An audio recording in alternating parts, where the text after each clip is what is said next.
Today we are going to learn how to derive the work done by the isothermal process. Okay, first work done by the isothermal process, pressure volume is equal to pressure, product of pressure into volume is equal to constant. When the temperature we are maintaining as the constant, pressure and volume is going to change. Okay, so see here diagram, pressure versus volume. So P1 V1, P2 V2, when the pressure and volume is changing is inversely proportional. Okay, so P1 V1 and P2 V2 pressure is inversely proportional to the volume. So according to this equation, pressure is inversely proportional to the volume. So that is the reason the graph will be like this. Here it is a point 1, it we got as a P1 pressure, V1 volume. At this is a point 2, we got as a P2 pressure, V2 volume. Now we are going to see how the work done going to be the work done by the isothermal process. So work done we can take it as a work done is equal to force into displacement. Work done we are taken as a force into displacement. So the same equation we can write as a pressure into change in volume. So pressure is equal to force per unit area. So force per unit area, change in volume is equal to area into displacement. So area get cancelled. This and this equation will be same. Force into displacement is also equal to pressure into change in volume. So work done dW is equal to PdV. Integration of dW is going to be a work done, full work done integration of PdV. Okay. So now PV is equal to RT.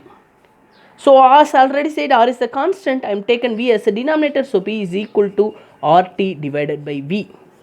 So I got this is the equation. Instead of P, you can substitute this as the equation. So equation 1, equation 2, just I am substituting equation 2 in 1.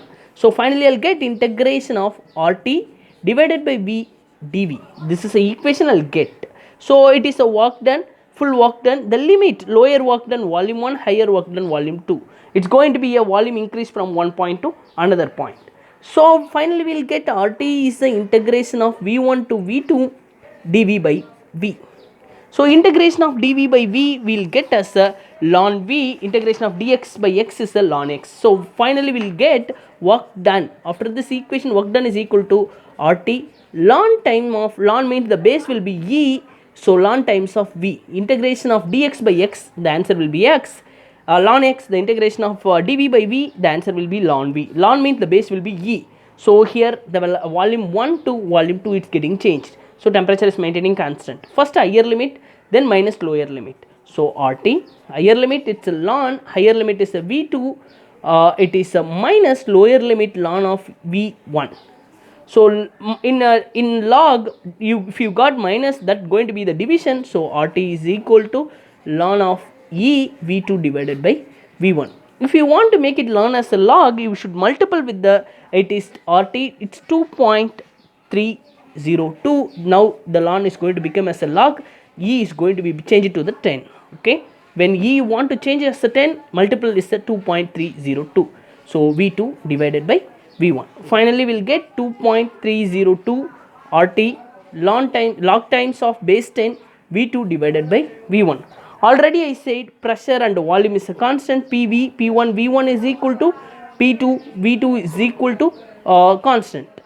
So same equation only, P3, V3 is equal to constant. You can write like that. So that means I will get the, it is the P1 by P2 is equal to, so V1 you can bring here, V2 divided by V1. The same equation you can modify like this, you can write it. Okay.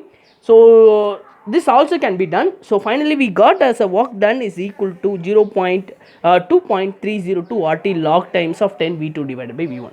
Thank you for watching my video. If you like my channel, please subscribe. Thank you everyone.